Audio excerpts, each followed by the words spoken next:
안녕하세요. 로고스 학원에서 국어를 담당하고 있는 홍기석 강사입니다.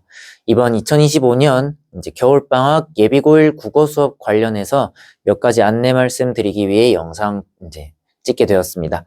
먼저 제 소개를 드리면 저는 2023년 작년부터 로고스 학원에서 국어 수업을 진행을 해오고 있고, 잠실 지역에서 국어를 담당한 지는 내년으로 9년 차를 맞이하고 있습니다. 이전에는 다른 곳에서 근무를 했고, 작년부터 로고스 학원에서 국어를 진행해 오고 있습니다.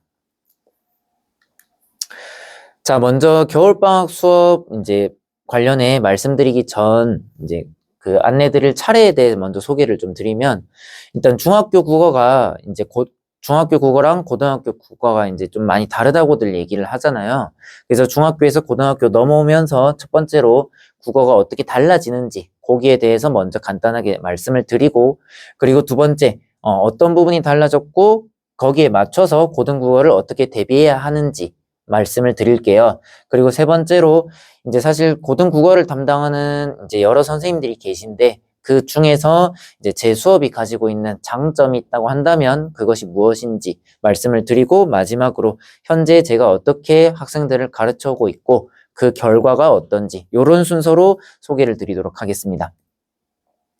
일단 첫 번째로 고등학교 국어가 중학교 때 어떻게 달라지는지 먼저 소개를 좀 드리면, 중학교에서의 국어 시험 과정이 어떻게 되는지를 말씀드려야 될 것 같아요.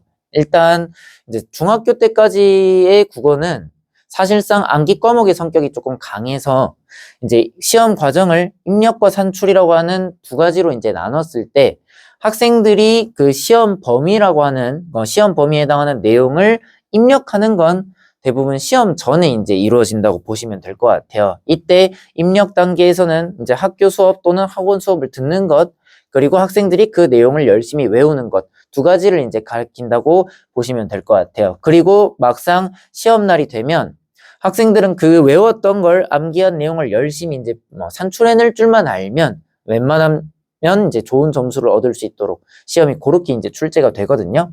그래서 중학교에서의 국어 시험이라고 하는 건 결국 시험 전까지 열심히 암기, 입력한 내용을 시험장에서는 그냥 끄집어낼 수만 있으면 시험을 잘 볼 수 있다고 보시면 됩니다. 그러나 고등학교에 올라오면서는 국어 시험의 성격이 조금 달라지게 돼요. 기본적으로 입력 단계 자체는 중학교와 고등학교가 크게 다르지는 않습니다. 학교 또는 학원에서 수업을 열심히 듣고 학생들이 그걸 열심히 복습하고 암기하는, 그거까지는 시험 전에 유사하게 이루어진다고 볼 수 있는데, 문제는 시험이 출제되는 방식이 있어서 조금 차이가 발생을 해요.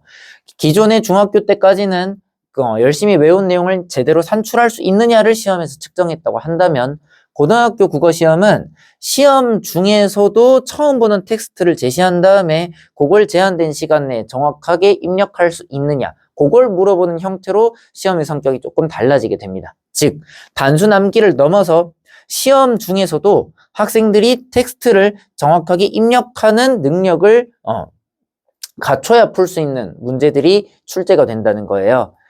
그래서 중학교 때까지는 입력보다는 산출 능력이 조금 더 점수에 큰 영향을 준다고 볼 수 있게 되는데, 고등학교에 올라오면서부터는 입력과 산출이 비슷하게, 내지는 시험에 따라 입력 능력이 조금 더 중요한 형태로 시험의 성격이 바뀐다고 보시면 될 것 같습니다.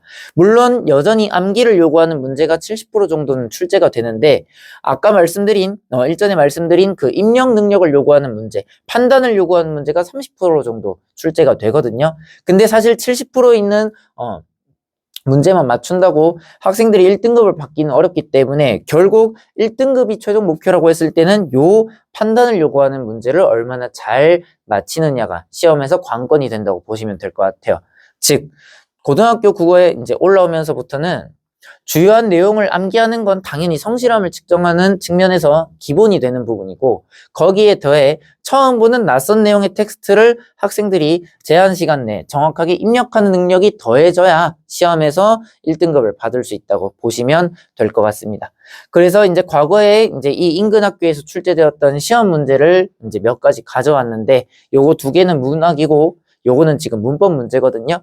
근데 먼저 잠신고 문학 기출문제인데 지금 윗글과 보기를 읽고 물음에 답하라는 형태로 지금 문제가 출제되고 있어요. 그래서 윗글은 학생들이 이제 학교에서 배운 이제 시험 범위에 해당하는 지문이라고 보면 되고, 보기는 이제 학생들이 처음 볼 법한 윤리의곡이라고 하는 이제 모의고사 평가원에서 출제가 된 적이 있는 그런 작품이거든요.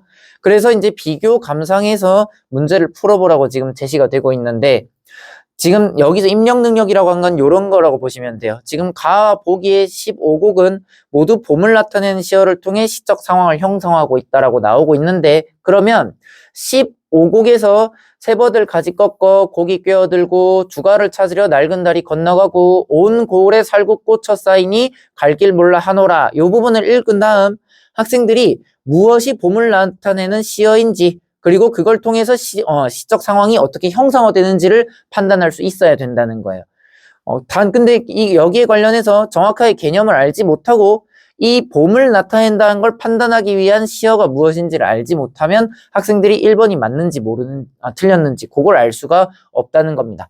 뭐 마찬가지로 3번 같은 경우에 17곡의 종장에는 현 상황에 대한 화자의 만족감이 드러나 있다고 지금 얘기를 하고 있는데, 17곡이 종장이면 매일에 이렇게 지내면 무슨 시름 있으랴 하면서 서리적 표현으로 지금 화자가 정서를 드러내고 있는데, 그러면 화자의 만족감이라고 하는 이 정서를 이 부분에서 서리적으로 읽어낼 수 있는지, 그것들이 이제 학생들에게 요구되는 능력이라고 보시면 될 것 같습니다. 마찬가지로 화자의 무상감이 반영되어 있다라고 이렇게 표현이 나오면 무상감이 무엇인지 정확하게 알아야겠고, 그리고 10곡의 추풍이라고 하는 말에서 무상감을 볼 수 있는지 그런 것들을 판단해야 이제 이런 형태의 문제를 해결 가능하다고 그렇게 생각하시면 될 것 같아요. 실제로 저 문제 같은 경우는 잠신고에서 이제 등급 가르는 문제로 나와가지고 저 문제를 맞히면 1등급을 받고 그렇지 못한 학생들은 이제 2등급을 받는 그런 형태로 문제가 출제되었다고 보시면 될 것 같아요. 마찬가지로 문법 같은 경우도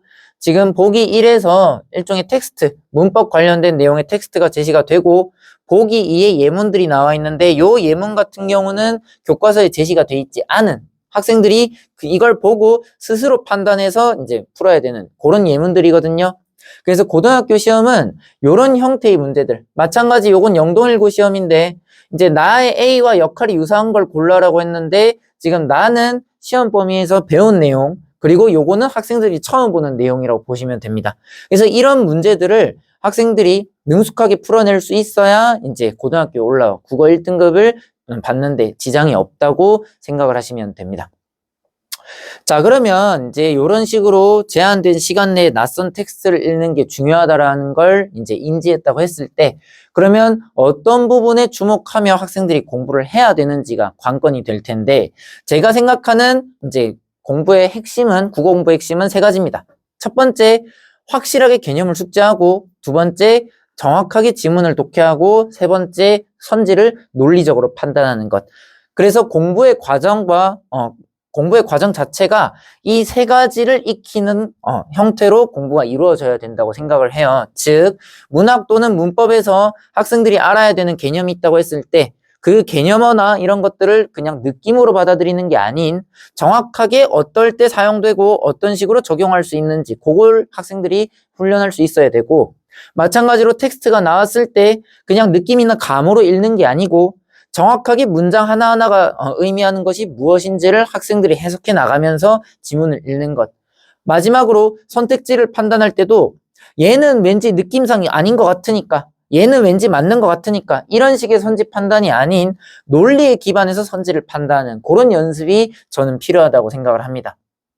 그래서 저희 수업 과정은 방금 말씀드린 개념과 정확한 지문 이해, 그리고 논리적인 선지 판단을 능숙하게 해나갈 수 있도록 그렇게 수업이 이루어진다고 보시면 될 것 같아요. 그래서 주말 수업 같은 경우는 이제 첫 번째 지문 독해, 그리고 선지 판단을 위한 필수 개념이 무엇이 있는지, 그리고 그게 실제 시험에서는 어떤 형태로 출제가 되는지 거기에 대해서 설명을 하고, 그리고 두 번째 배운 개념을 활용한 모범적인 독해의 모델을 제가 수업 시간에 제시를 하는 편이에요. 어쨌건 시험에서는 어떤 유형의 작품이 나올지 모르기 때문에 학생들이 처음 보는 지문을 읽어낼 능력을 갖춰야 시험에서 이제 문제를 해결 가능한 거거든요. 그래서 어떻게 읽으면 정확하게 읽을 수 있는지 수업 때는 그 모범적인 독해의 방법론을 알려준다고 생각을 하시면 될 것 같습니다. 그러고 나면 이제 두 번째로 그냥 선생님이 잘 읽는구나 거기에서 끝나면 안 되고 학생들 스스로가 그렇게 읽는 게 이제 두 번째 관건이 되잖아요. 그게 과제의 형태로 제시된다고 보시면 됩니다.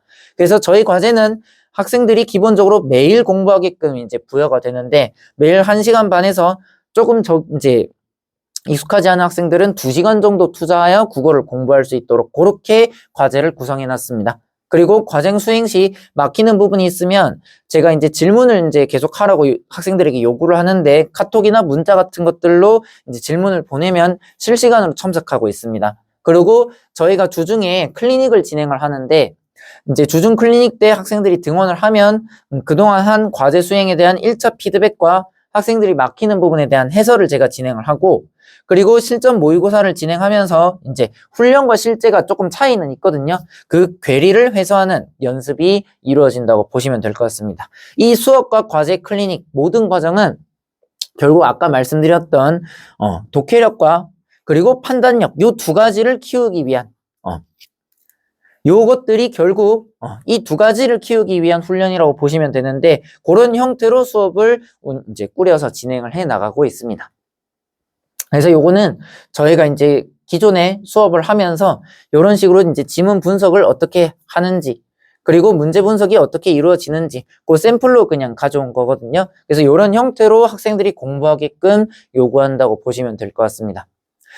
근데 방금 이거 보셔서 알겠지만 사실 이 과정이 기존에 학생들이 해왔던 국어 공부 방식과는 조금 차이가 있어서 처음에는 이런 형태로 국어 공부하는데 학생들이 조금 어려움을 겪는 경우들이 있어요. 뭐 사실 기존에는 그냥 중학교 때만 해도 그냥 쭉 한번 읽어본 다음에 그냥 느낌 온 애들, 느낌 아닌 애들 지우고 느낌이 온 애들만 찍어도 문제를 풀 수 있었는데 고등학교 국어는 이제 아까 말씀드린 것처럼 그런 형태로 문제를 풀었을 때 완벽하게 문제를 풀기가 어렵거든요. 그래서 하나하나 지문도 이렇게 문장의 형태로 지문의 내용을 적어가면서 분석하게끔 저는 요구하고 있고 선택지 판단을 할 때도 그냥 눈으로 그냥 OX 판단을 하는 게 아니라 왜 맞고 왜 틀렸는지 같은 것들을 선지 하나하나 이런 식으로 학생들이 스스로 분석하게끔 요구를 하고 있어요. 그러다 보니까 공부의 과정이 사실은 조금 쉽지는 않고 어느 정도 좀 난이도가 있다고 볼 수는 있는데 일단 그럼에도 불구하고 이런 형태의 공부를 이제 지향하는 이유는 개인적으로 국어 공부를 함에 있어 옳은 길은 늘 어려운 길이라고 생각을 하기 때문에 요걸 학생들에게 요구한다고 보시면 될 것 같습니다. 사실 국어라고 하는 과목이 모국어다 보니까 학생들이 실제로는 과목이 그렇게 어렵지 않다고 생각하는 경우가 많아요. 그냥 실제로는 정확하게 텍스트의 내용을 이해하지 못했음에도 불구하고 그냥 대충 읽어보면 무슨 느낌인지 알 것 같으니까 이해했다고 착각한 채로 문제를 푸는 경우가 많은데 사실 고등학교에서는 그런 수준으로 국어를 접근하면 3등급, 4등급을 벗어나기가 어렵거든요. 그래서 저희들의 궁극적인 목표는 모든 학생들이 1등급을 받는 그리고 1등급에 준하는 실력을 만드는 게 목표이기 때문에 조금 어렵지만 옳은 길로 가기 위해서 이렇게 수업을 진행을 하고 있습니다. 애초에 입시는 장기 레이스이기 때문에 그리고 성적은 그냥 선형적으로 쭉 오르는 게 아니기 때문에 일희일비하지 않고 이 과정을 꾸준히 훈련해 나가면 고3이 되었을 때는 궁극적으로 수능에서든 내신은 당연히 단기적으로 1등급을 맞아야겠지만 이제 궁극적으로 고3 수능까지도 1등급을 받을 수 있도록 그걸 목표로 수업을 이제 진행해 나가고 있습니다. 자, 그러면 이제 이런 형태로 이제 공부를 해야 된다라고 이제 했을 때 다른 여러 수업 중에서 굳이 이제 홍기석 제 수업을 들어야 되는 이유가 무엇인지에 대해 말씀을 좀 드리면 일단 첫 번째로 저는 수업을 되게 빡세게 진행을 하는 편입니다. 제가 스스로 생각해도 좀 그렇고 학생들의 피드백을 제가 이제 중간중간 계속 이제 받고는 하는데 이제 다른 저희 이제 수업 말고도 다른 데서도 이제 수업을 들어본 친구들이 있잖아요. 근데 이제 여러 군데서 이제 수업을 들어본 친구들이 한결같이 제 수업이 조금 많이 다른 데에 비해서 빡센 편이라고 얘기를 하거든요.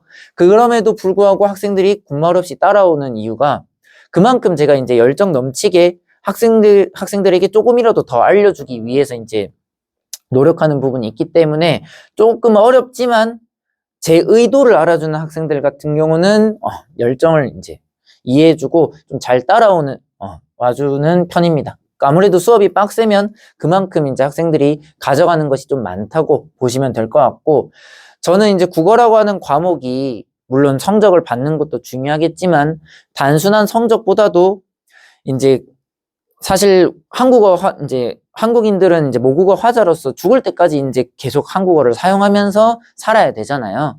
근데 이제 고등학교 과정에서 국어 공부를 이제 조금 열심히 하고 국어 능력을 키워나가면 비단 이게 입시뿐만 아니라 삶 전반에 걸쳐서 도움이 될 거라고 생각을 해요. 그리고 공부라고 하는 것이 비단 성적뿐만 아니라 삶을 대하는 태도랑도 저는 관련이 된다고 좀 굳게 믿는 편이기 때문에 단순한 지식 전달을 넘어서 공부하는 태도, 그리고 일상을 대하는 태도 자체를 학생들이 교정할 수 있도록 거기에 조금 이제 주안점을 두는 편입니다. 그래서 따라오기가 쉽지는 않지만 학생들이 이제 제 수업 방식을 믿고 조금 어렵지만 부지런히 따라오려 했을 때 반드시 성적이 오른다고 제가 감히 말씀을 드릴 수 있고, 마지막으로 저희 수업 같은 경우는 보통 학부모님들이 이제 알아보고 오시는 경우보다는 아무래도 제가 여기서 이제 수업을 한 지 오래되진 않았기 때문에 학생들 스스로가 이제 친구들이나 혹은 본인의 의지로 오는 경우들이 많거든요. 그러다 보니까 학생 스스로가 이제 학습의 주체가 되어서 자기 의지로 공부하는 경향이 조금 더 다른 곳에 비해 많다고 개인적으로는 생각을 하고 있습니다. 자, 그러면 이제 제가 이런 형태로 수업을 한다고 했을 때 지금까지 어떤 성과를 이제 보여왔는지도 말씀을 드려야 조금 제 말에 신뢰가 더해질 것 같아요.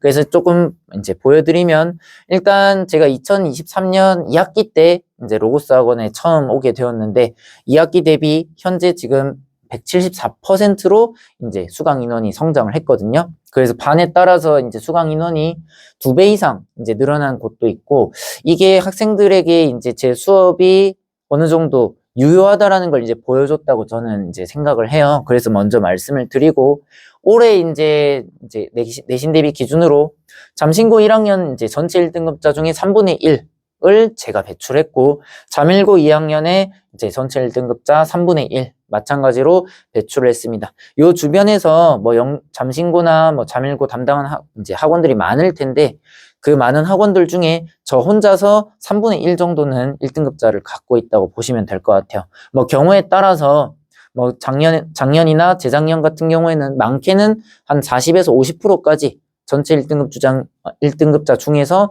수강생이 이제 차지한 경우들도 있었습니다. 뭐 그리고 작년 같은 경우, 작년에는 영동일고 1학년, 잠신고 2학년, 잠일고 1학년, 잠일고 1학년, 잠일고 2학년 각각 국어 전교 1등 받은 학생들이 있었고, 2023년, 24년 현재까지 영동일고 1학년 학생, 이 학생이 이제 1학기 때 최종 5등급이 나왔던 학생인데 이번 2학기 중간고사에서 이제 97점을 맞아서 전체 2등을 했고, 영동일고 2학년 학생이 1학기 때 1등을 했고, 잠신고 1학년 학생 이제 1학기 때 2등을 했고, 잠신고 2학년 학생은 1학기, 2학기 중간고사 전부 다 지금 전교 1등을 했습니다. 그리고 잠일고 2학년 학생 마찬가지로 전교 2등, 요렇게 지금 올해 배출을 해 왔습니다. 그래서 요거는 이제 조금 이제 1, 2등 위주로 말씀을 드린 거고, 이제 잘하는 학생들만 있는 건 아니에요. 이제 조금 이제 국어를 잘 못했다가 성적을 향상한 경우들도 있는데, 올해 같은 경우에 아까 말씀드렸던 것처럼 이제 이번에 영동일고 1학기 이제 2학기 중간고사에서 1등급 받았던 친구가 1학기 때부터 이제 수강을 했는데 그때는 국어를 조금 많이 못해서 이제 5등급이 최종적으로 나왔었거든요. 시험 때 이제 60점대가 중간 기말고사 정도 계속 나왔었는데, 이번 2학기 중간고사 이제 들어오면서 공부하는 자세를 제가 이제 계속 이제 반년 넘게 교정을 해왔고, 그래서 결국에는 이번 중간 때 97.5점으로 좋은 성적을 이제 받을 수 있었습니다. 근데 영동일고 같은 경우는 작년에도 비슷한 사례가 있었어요. 작년에도 1학기 때 국어를 공부하는 방법을 잘 몰라가지고 최종 등급 7등급 나왔던 학생이 있는데 2학기 올라오면서 최종 등급이 2등급까지 마찬가지로 1학기 5등급으로 시작했다가 2학기 최종 등급을 2등급으로 마무리한 학생이 2명 정도 있었습니다. 그리고 잠신고 2학년 학생 중에 1학기 4등급에서 2학기 중간고사 1등급, 그리고 22년도에는 1학기 때 50점대를 맞았는데 잠신고에서 2학기 중간고사 1등급 94.4점을 받은 학생, 그리고 작년 1학기 3등급에서 2학기 전교 1등을 한 이런 경우들도 있습니다. 그래서 아까 말씀드렸던 여기 뭐 전교 1등 했던 이 학생들이 재밌게도 처음부터 국어를 다 잘했던 학생들은 아니에요.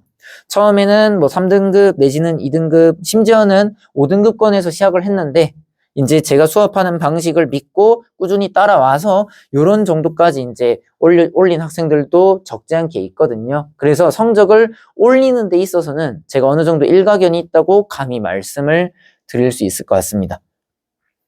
그래서 이제 말로만 이제 제가 얘기할 수는 없으니까 뭐 요거는 성적표 이제 1등 했던 성적표 그냥 쭉 그냥 간단하게 이제 모아봤고, 뭐 요거 외에도 1등급자 성적표는 더 있는데 그냥 칸에 제한이 있어가지고 요렇게 했고요. 요거는 모의고사 이제 성적표인데, 모의고사 마찬가지로 이제 여기 보면 이제 전교 1등 학교 석차 이제 전교 1등 하는 성적표들 이렇게 모아놨습니다. 특히나 이제 올해 같은 경우는 제가 이제 고2에서 영동일고, 잠신고, 잠일고 모의고사 전교 1등 받은 학생을 제가 이제 다 가르쳤거든요. 그래서 지금 2024년 3월 모의고사랑 9월 모의고사 이렇게 가져왔는데, 3월 모의고사 같은 경우는 1등급 컷이 77점이 나올 정도로 엄청 어려운 시험이었어요. 근데 거기서 이제 90점대를 받으면서 이제 학생들이 전교 1등을 했고, 마찬가지로 9월 모의고사는 1등급 컷 89점으로 얘네에 비해서는 조금 쉬웠지만 그래도 조금 난이도가 있는 시험이었는데